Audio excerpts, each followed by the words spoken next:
pray with me. Gracious God, may the words of my mouth and meditations in our hearts and minds this day be acceptable in your sight, for you are our strength and our Redeemer. Amen.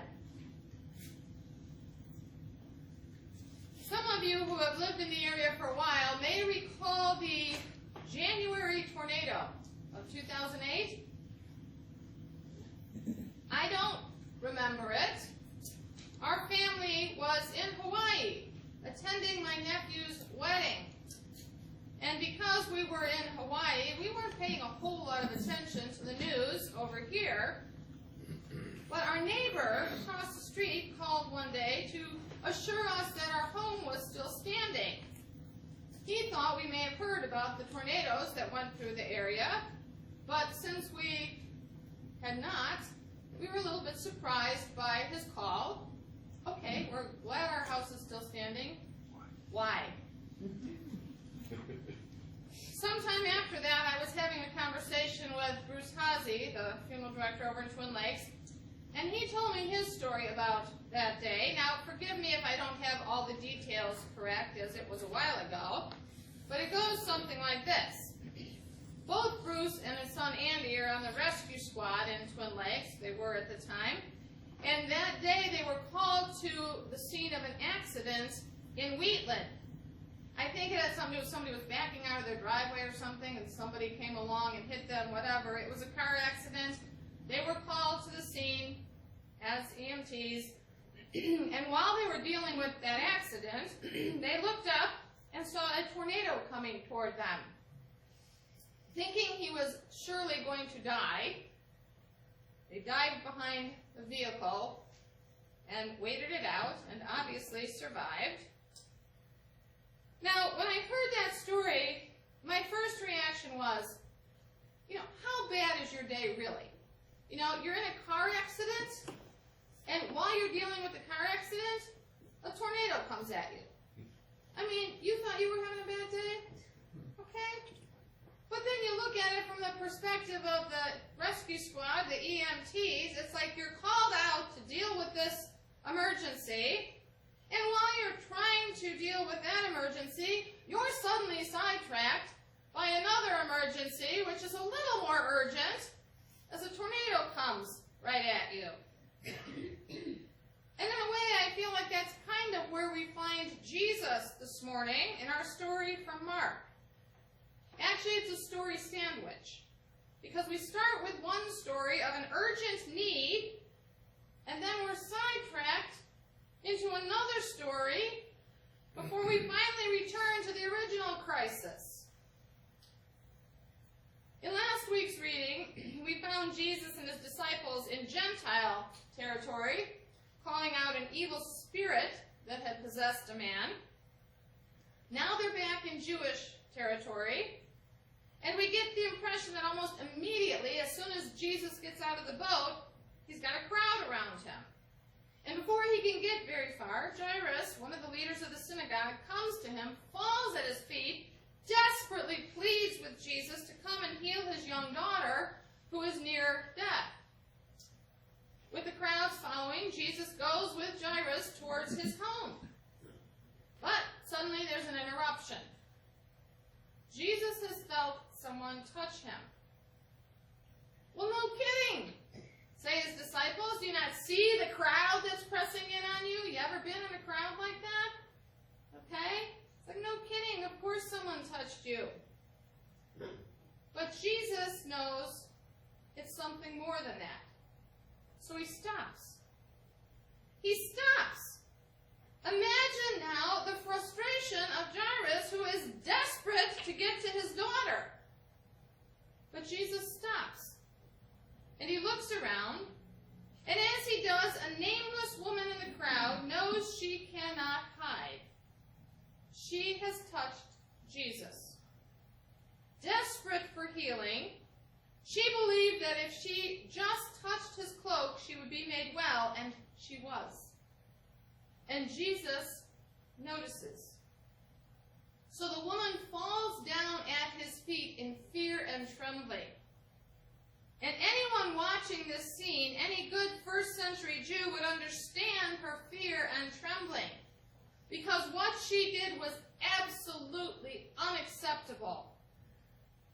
In that culture, women were not allowed to touch men outside of their immediate family, not so much as a handshake. And this woman had been bleeding. Basically, folks, she had her period for 12 years straight. Think about that, ladies. Okay? She had been bleeding for 12 years straight, which made her unclean. She was ostracized from the community, and she had been for 12 years. She should never have been in the crowd in the first place, folks. According to the religious rules of the day, by touching Jesus, she had now made him unclean. She had good reason to fear. Hers was a desperate act of faith, and she broke more than one rule. Fortunately, Jesus wasn't concerned with rules or laws. He was concerned with human beings. Jesus chooses compassion over convention. He commends her for her faith, blesses her, and sends her on her way. Note, he has not only healed the woman of her physical ailment, but by that act he has restored her to the community from which she has been banned for 12 years. There are hardly words to describe what Jesus has done for this nameless woman. But what about Jairus? What about Jairus? What about the frustrated dad who's desperately trying to get to his daughter with Jesus? By the time Jesus turns back to him, the word has come that it's too late. His daughter has died. Why did Jesus stop? Why did he take time to look for the woman who had touched him? I mean, hers was a sad story, but it certainly was not the crisis level of a tornado or a dying child. Besides, she had been physically healed already the minute she touched him. Jesus knew she needed more than that. She needed to be restored to community. So he calls her out and he welcomes her in. He makes her healing a public event. No more will she be an outcast. And so we're left with Jairus as he tries to comprehend the news that his precious little girl has died. And in this moment of immense grief, Jesus turns to the leader of the synagogue and says 5 words: "Do not fear, only believe." And it could have only been an act of faith that made Jairus follow Jesus at this point. How desperately he might have wanted to believe that Jesus could still somehow help his daughter. Once again, unconcerned with religious laws, dead bodies were ritually unclean, and touching one would defile a person, Jesus dares to take the hand of the child and bids her get up. Then he gives a simple command: give her something to eat. Compassion, again, overrides convention. Compassion is more important than rules and laws.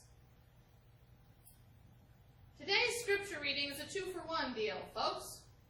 You came to church and you got 2 for 1. It's a story within a story. 2 people who likely would have never met are brought together in an unusual series of events. Look at the characters in this story. We have the well-known man named Jairus. He's named. We have an outcast, a woman, nameless, anonymous. Jairus is a person with status. This woman has absolutely no status. Shouldn't even have been in the crowd. Jairus was probably pretty well off. This woman was likely very poor. We're told she spent everything she had on doctors. Jairus is a leader in the synagogue. This woman has been banned from the synagogue because of her bleeding. Jairus approaches Jesus publicly. This woman approaches in secret. just trying to touch his cloak. But as different as these two characters are, they still have a couple of things in common. They are desperately in need of healing, and they believe Jesus can help them. They've heard about him. Maybe they've been watching him. And they both dare to hope that he can bring healing to their lives. By society's standards, these two people are worlds apart. Jesus, however, doesn't see a man of great importance set against a social outcast, a nobody. Jesus sees two human beings, desperately in need of healing and hope. And Jesus provides what they need. He asks no questions, he makes no judgments, he extends compassion. Grace doesn't exclude. Love doesn't always follow the rules. Jesus sees a human being in need, and Jesus acts with compassion. Where in our world today have rules and laws been deemed more important than human beings, folks? Where have rules and laws been deemed as being more important than human lives? Who are the desperate parents in our world today? How in our society today do we dehumanize people because of their lack of status, or their gender, or their cultural background, or any other number of things? Who are the social outcasts that we'd rather just keep over there? Where do we fail to see as Jesus sees? Where do we fail to extend the compassion of Christ? Now, these two stories are difficult stories to hear, not only because of what they call us to in terms of extending God's compassion and grace, but because some of us can relate a little too closely to the characters in these stories. Some of us know what it's like to live day after day, year after year, with a chronic illness for which there seems to be no cure. And unlike the woman in the story who received healing, some of us are still waiting. Some of us have not received healing. Some of us know the desperate grief of Jairus. We've prayed and prayed and prayed. We've bargained with God, but no healing comes, and the loved one dies. Sometimes in real life, healing happens, and sometimes it doesn't. And that hurts a lot. So hearing these stories of miraculous healing may be painful to some people in a very specific way. Why not me? Why didn't we get a miraculous healing? Sociologist, pastor, author Tony Campolo looks at these stories with a little bit of a different perspective. And I think he is spot on. He has suggested that what is significant about the miracles of Jesus, including these healings, is not the power that Jesus has, but rather the depth of love that Jesus demonstrates. He says if you only see the miracles as stories of Jesus' special power, you're missing the point. The point is the love and the compassion that Jesus showed to all people, people of status and outcasts alike. The point that we're supposed to be demonstrating that same kind of love and compassion in a world where compassion is desperately lacking. And if that's true, if it's really about compassion and a depth of love, and it is, then we can do miracles. We can do miracles.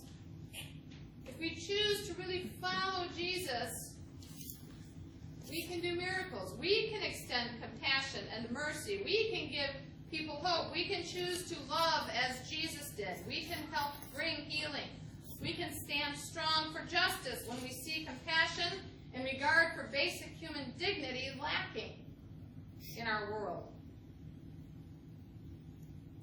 In light of some of the recent treatment of human beings in our country, Michael Curry, a bishop in the Episcopal Church, reminds us that if it doesn't look like love, if it doesn't look like Jesus, it can't be claimed to be Christian. If it doesn't look like love, if it doesn't look like Jesus, don't call it Christian. When empathy and mercy and compassion and love and basic human decency take a back seat, we've failed Christ. Because the one we follow is the one whose depth of love is so deep, so great, that miracles happen. The one we follow hears the desperate cry of the father and mother. The one we follow feels the touch of the untouchable one. The one we follow acts with compassion. So let's see and hear and feel the pain of others, all others. Those we know and those we'd rather not think about. Let us follow and promote compassion and justice and healing.